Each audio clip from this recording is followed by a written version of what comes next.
Hello, my darklings. Welcome back. I hope that you are all well.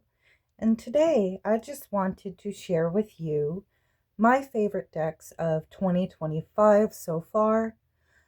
These are not all the decks I received, but they are just my favorite overall that I got this year.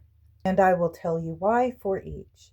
We are going to start off with my all time favorite decks out of all of them, and then move our way down the line. Okay, so these decks, the Earth Magic Tarot and the Myth Oracle Transcendent Archetypes from Daniel Martin Diaz. If you have not heard of this yet, where have you been? um, these are absolutely stunning masterpieces, and they are perfect for any Hermetic initiate or practitioner and philosopher. I absolutely love his work. It is so deep, and I'm going to show you examples of like how deep it goes into the Hermetic philosophies through the symbolism in the Fool and the Magician card today. But real quick, because I did do walkthroughs on these, it will be linked in the description if you would like to see that.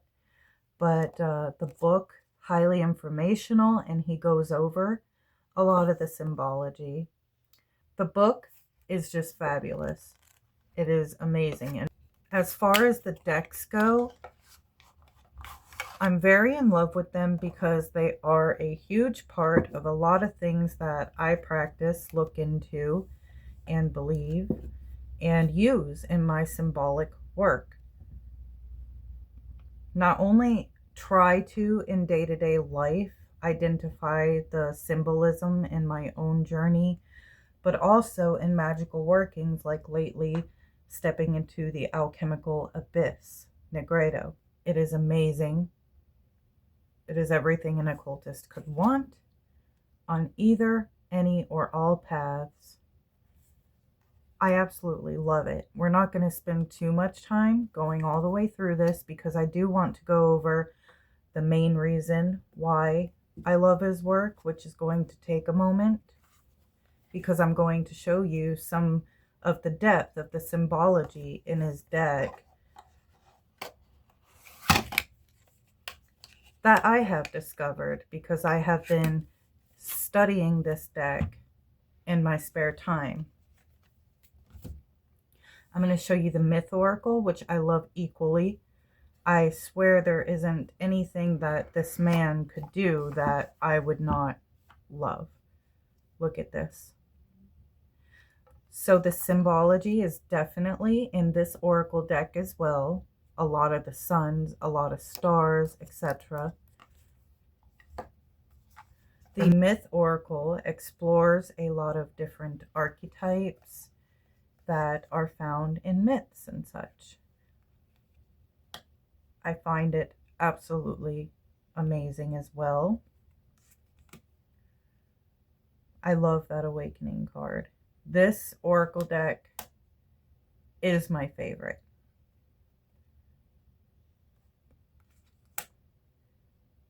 I find it so stunning.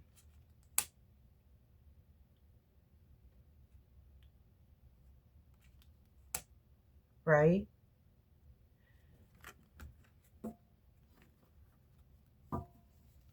So now let me tell you and show you why this has become my all-time favorite deck that I got this year.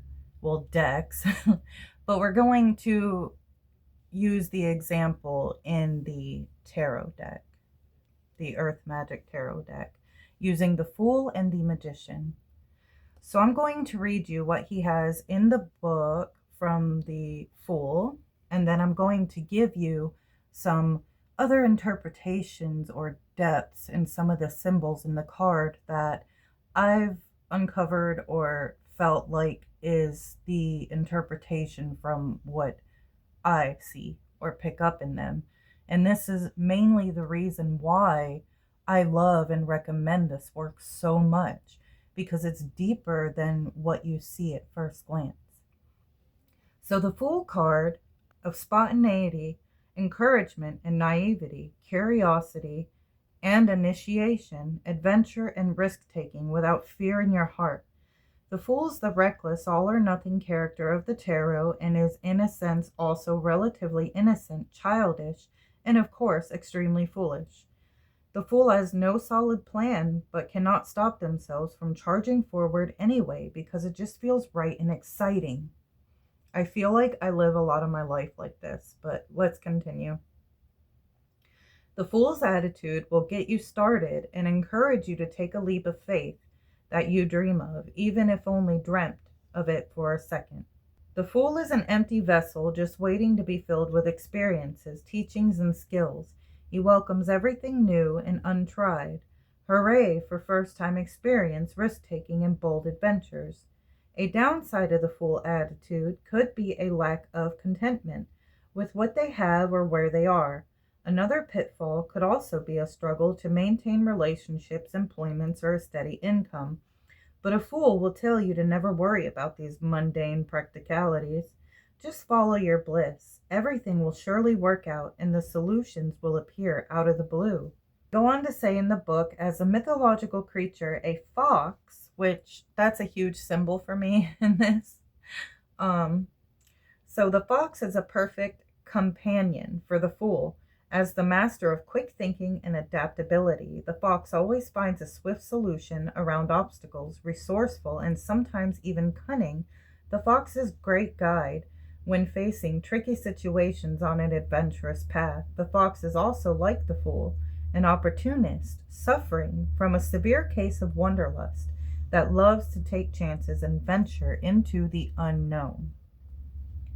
So, when I started looking at these more, I'm noticing other symbols, right? We have this interesting sun over here and this star. So now that you can see it better, we're going to talk a little bit about the symbology and Hermetic philosophies of that sun and that star. So in Hermeticism, the sun with an eye symbol, it kind of represents the solar logos, which is the divine creative intelligence. The I is the divine consciousness, all-seeing awareness. So the sun is the source of divine illumination. This is no accident that Daniel put this in this Fool card. He is such a brilliant mind. In Hermetic philosophy, the sun can represent the nous, or the divine mind, the first emanation from the One, the spirit of light and life, radiating truth and order throughout the divine cosmos, also the inner alchemical gold, a perfected state of being and achieved through enlightenment. In the Fool's case, though, it is the pursuit of this enlightenment, right? The heart of the microcosm. So the I, furthermore, or all-seeing eye of providence, is the divine observer that perceives all creation. So in Hermetic alchemy, it can symbolize also the awareness of the adept, the awakened and unified with divine will. But the Fool is not yet unified with his divine will. He's just getting started on his journey, right? But this eye also could symbolize gnosis of the soul, or like a true knowing and illumination. The mind is perceiving itself through creation. These symbols are combined, and it could mean like a conscious illumination, the divine mind seeing and sustaining existence. And for the Fool, the awakened adept who is starting to see or on his journey to gain the ability to see through illusion, but he's just starting, and eventually become wise on his journey. So this is a reminder of as above, so below. But notice he's holding the star and kind of moving away from the sun. So the star, or corpus hermeticum, which means each star is a soul and each soul is a star. So this one has 8 points on it. It's an octagram. And it's a profound ancient symbol of Hermeticism, alchemy, and like mystery traditions, and a gateway symbol representing like regeneration, cosmic balance, divine union, It unites the spiritual and the material, kind of balancing opposites. It represents a cycle of rebirth and eternal return. So perhaps this fool is retaking a journey.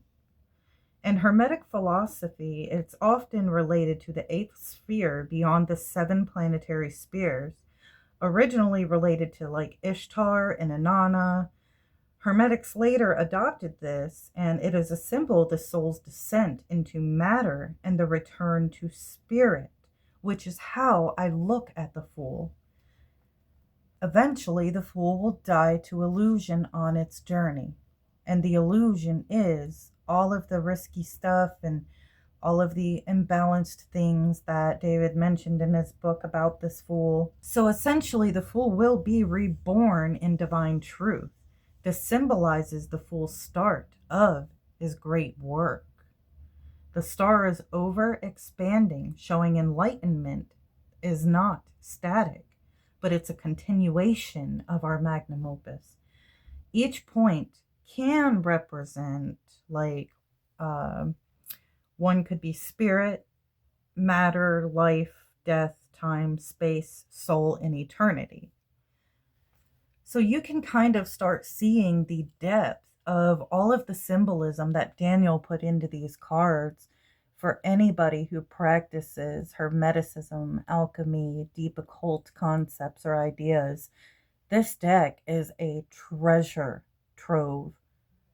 All his decks are a treasure trove for somebody like myself or, anybody that is into Hermetics or this type of occultism or philosophies. So the magician in this deck too really is fabulous. I thought it was genius. The magician is the logos, the divine mind in action, a force that bridges spirit and matter, which above and below, and represents conscious will of the cosmos, creation made deliberate. As above, so below, as within, so without, which is said in the Emerald Tablet of Hermes Trismegistus. Staff with the hand represents directed will, the power of Logos. He is the intermediary between heaven and earth, drawing down celestial power to manifest it in form. The Hermetic axiom, which the magician becomes the conduit for divine intelligence, like with his table of tools representing the four lower worlds of Hermetic Kabbalah. Together, they form a microcosmic laboratory. For Hermetic alchemists, this could be seen as a workspace where opposites are unified. The magician has an eye on his cloak, right there. And he could be seen as the fifth element as well, the material adept. The eye representing illuminated awareness, awakened consciousness, seeing beyond the illusion. The greenery can symbolize fertilizing matter or alchemy in motion. So a Hermetic mantra for this perfect deck, perfect card, could be, I am the channel of divine will. What I imagine, I create. What I create, I sanctify. And what I sanctify becomes the living world. Beautiful, right? So just out of these two cards alone, and that doesn't even include all the other symbology in this deck, in his decks, all of them are highly symbolical and amazing. Like, I'm a complete fangirl. Okay, guys? And I don't fangirl over too much, but this is one reason why, and I definitely think it was on purpose, and we ain't even begun to cover like the solar symbol up here, but there is a lot to uncover in these cards, and I think Daniel knew that, and it's beautiful, beautiful work. So that is one reason why I completely and totally love his work, besides the fact that the art is stunning. Everything about it's stunning, and I feel like everybody should have them. Everybody. And if you feel differently, well, then you're just wrong. My second favorite deck I got this year was created by Rochelle over at Amethyst Ascension, and it is a Gothic tale. This was generously gifted to me by a sister, and I cannot thank her enough because it was truly wonderful and I wanted it so, so bad, but just couldn't at the time. And I think this deck is just phenomenal. Beauty. All of Rochelle's decks are phenomenal beauty. She puts so much thought into them. Look at that. And of course, you guys know I love anything Gothic. Anything Gothic. I think it is absolutely stunning. It almost takes me right back to like Victorian London or something. I just adore it. I adore it so, so much. It's out of order, of course, because I've been working with these decks. So, yeah. Honestly, too, Carla's deck would be in this list if I had it. I must get it. I absolutely love it. If you have not seen her deck, you need to go over and check it out. I think it is brilliant work. It is so beautiful at Miss Kulala's Mystical Musings. Anyway, the next deck, so my third favorite, would be my own. Yep. I don't care if it sounds conceited. I am so very proud of my Dreadful Oracle. I do have a tarot deck out now that is called the Coven of the Horns and Hooves Tarot. I have not been able to get it yet, but I cannot wait till I do. But it is based off of Salem witch lore. It's about a coven who has all kinds of things going on internally, betrayal, love, desire, all this stuff. And yeah, so anyway, I will have the link in the description if you want to go check it out. But this deck is the first one I ever created. It's very gothy, and I am so proud of it. I think it's stunning. I think I did a phenomenal job. And you know what? It was created through AI. I did put some of my artwork into the AI, but not all of the cards. And I really don't care if you have a negative opinion about that. So just mind your business. But I absolutely adore it. It's based off of a lot of Gothic London petty dreadfuls and other Gothic horror or literature. And some of them I made up that could kind of fit into that world, or I felt like it could fit into that world. You know, Hellish Familiars, that represents hysteria. That's one I had made up. The Warrior Bravery, another one. The Basement, Hidden Emotions. The Demon Barber, which we have Sweeney Todd, but that's what they called him in the Penny Dreadfuls, was the Demon Barber of Fleet Street. City of Sin. The Great Beast. So yeah, it has kind of a little bit of everything. And I absolutely work with it. I love this deck. I think it's phenomenal, not just because I created it, though I did have a brilliant idea, but I just love it in itself anyways, right? If there isn't a deck out there that you wish for, but you have an idea of what you want in it, make it, right? All right, the next deck that I am so happy to have this year is Into the Dark Demon Oracle deck. And this one is by the Silver Owl Company. Her name is Valerie North. Her Etsy shop, I got this for review. And right now you can get this deck at 10% off if you go there and use the code ERIES10. I will have the link in the description. But I also have a walkthrough for this. And this is perfect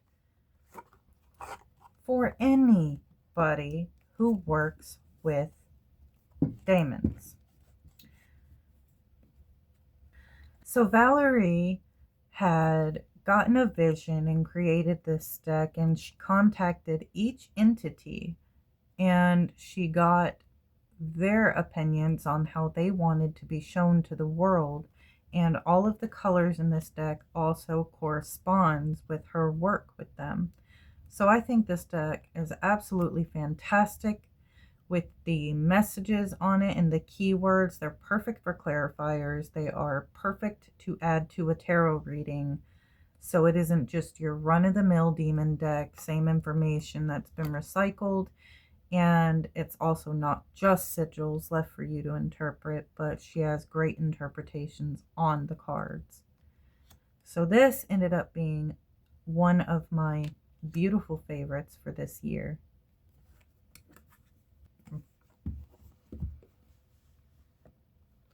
Another favorite of mine this year is the Lubenko Tarot sent to me by Llewellyn for my review. And I do have a walkthrough of this too. All of that will be in the description if you are interested in seeing it.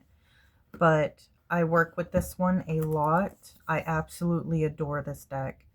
This one is another highly recommended one that I would say everybody needs, just because I'm a fan. Again, I think Mrs. Lubenko's artwork is absolutely stunning.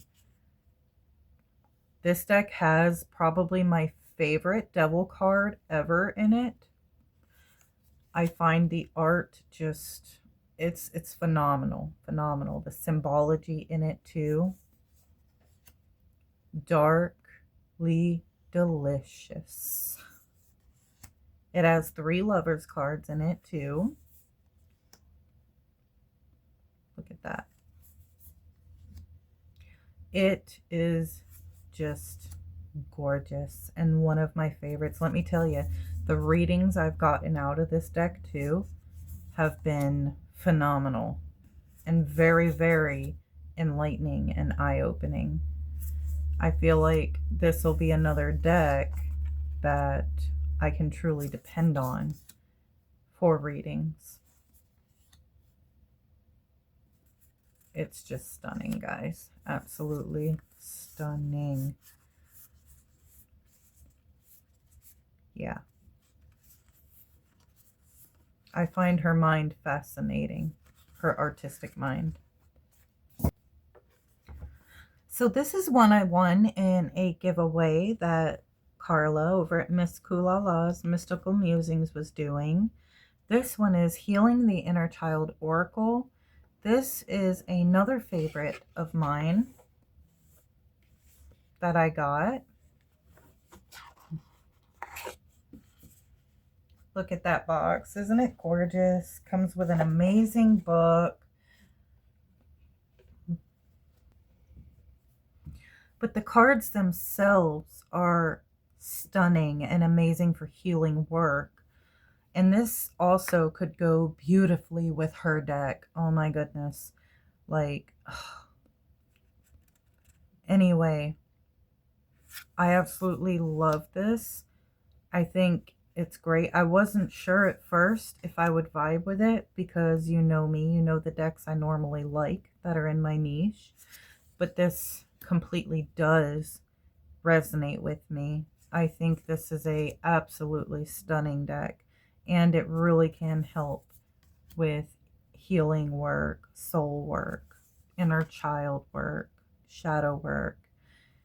And it could also be great in tarot readings to help you clarify things that are kind of going wrong, right? Like if you're wanting to know about different things your tarot is revealing to you going on in your life, or your feelings, state of mind, if you get swords, it's really good for clarifying a lot of that. So I recommend this one as well. And I am so, so grateful to Carla for that. Another deck I got this year, I had wanted it for quite some time. I seen it over on Rochelle's channel quite a while back, and ever since then, I really, really wanted this deck. I think it is amazing, especially for like occult sciences, to do these cards with readings to explore archetypes, energies, influences in your life, etc. Rochelle and I have even used them in past life readings to help us see energies or archetypes better and clearer, or for what archetype we embodied in that life. Oh my god, I actually think that was mine. In that past life reading we did. So I haven't pulled it out since that reading. It wasn't that long ago, so that's probably why it's in the front. But yes, this deck is so good. I like anything that is kind of psychological mixed with occultism. That's why I really like Freud and Carl Jung. I love the concepts and ideas. I like the symbology of this deck. It completely fascinates me, and overall, I just think that this deck is absolutely brilliant.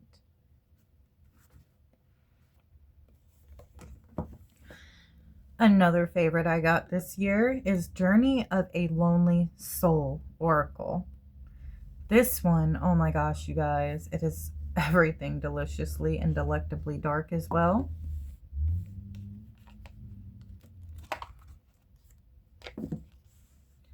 It's what the book looks like.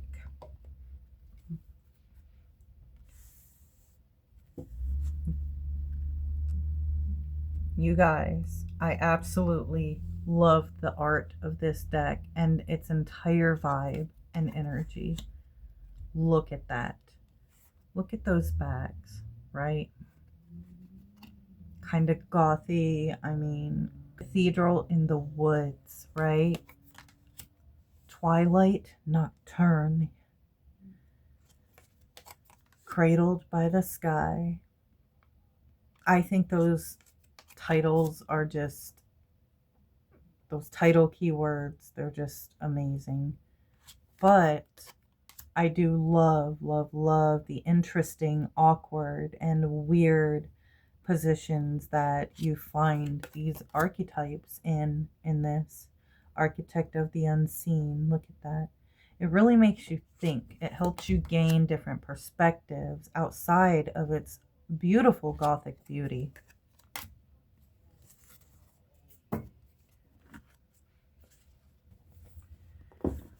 As you guys know who saw the walkthrough, you know that when I got this deck from Curio Hut, oh my god, it made almost all my dreams come true.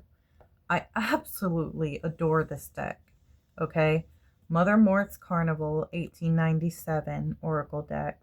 This deck is absolutely amazing. It comes with an actual storybook, admission ticket, and the book for the cards. The box is amazing. Oh my goodness.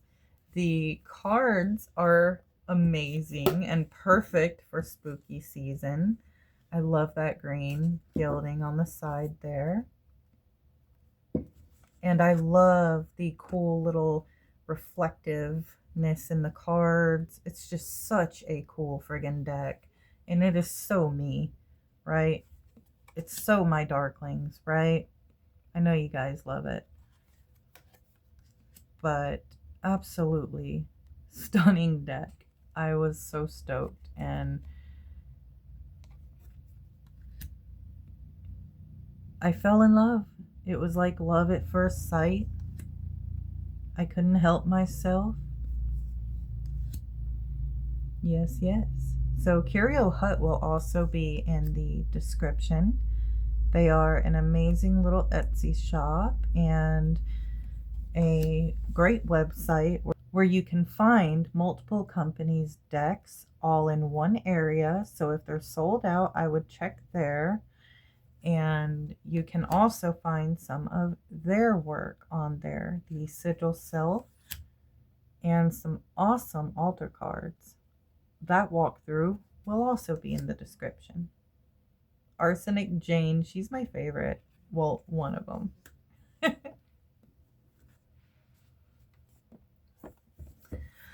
All right, guys, we got this one and one more. So my other favorite friggin' deck this year is this Poe Tarot. I did do a Poe and Poe video comparing all three decks that I have. I did see that there is another one coming out, and I'm going to have to get it. You guys know that. I know it. It's just got to happen. But anyway, of course, I adore this gorgeous masterpiece and anything Poe. But this one's... Oh. Well then. But look at the gilding on that one. I love it, right? You know I love ravens. So this one won out of the Battle of the Poes, and I love the artwork. I think it's amazing, but even more so, I love the quotes of his work and poems or literature on the cards as well. I think that this deck is everything. Oh my goodness. Kind of makes my soul have a little orgasm, all of these decks here.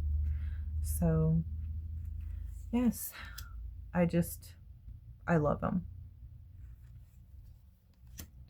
You're going to have to tell me in the comments too which out of the decks I chose is my favorite this year.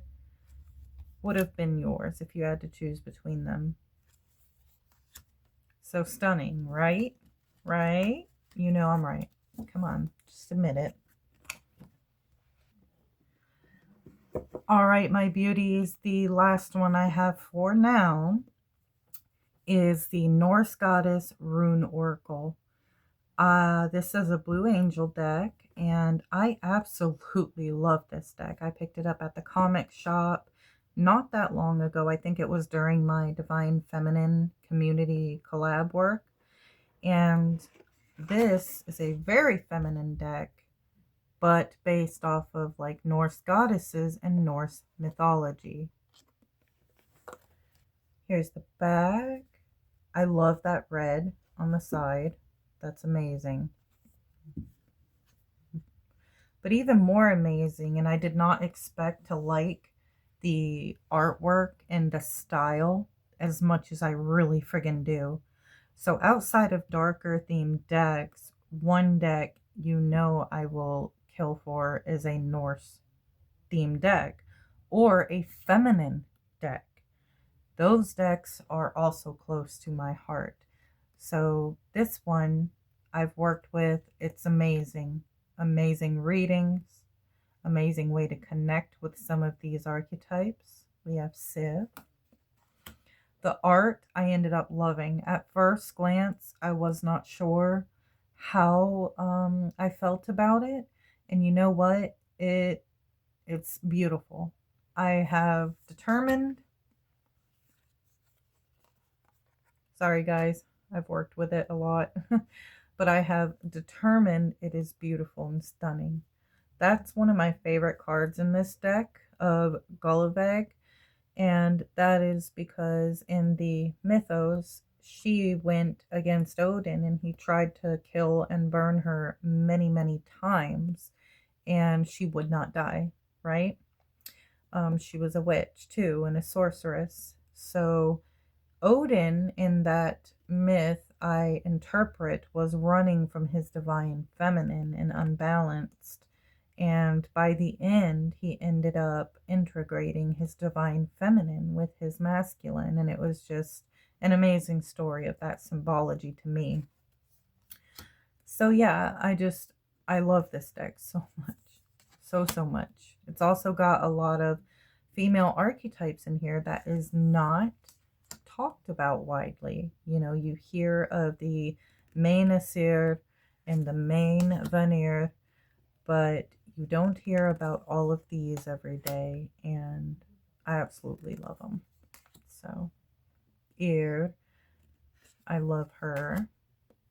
So yeah, you, I think, would love this too, just because, you know, if you're like me. But look at that. Isn't that just beautiful?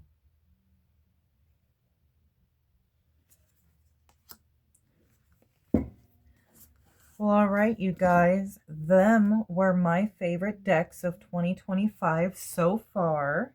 Let me know what you think. And I thank you so much for being with me.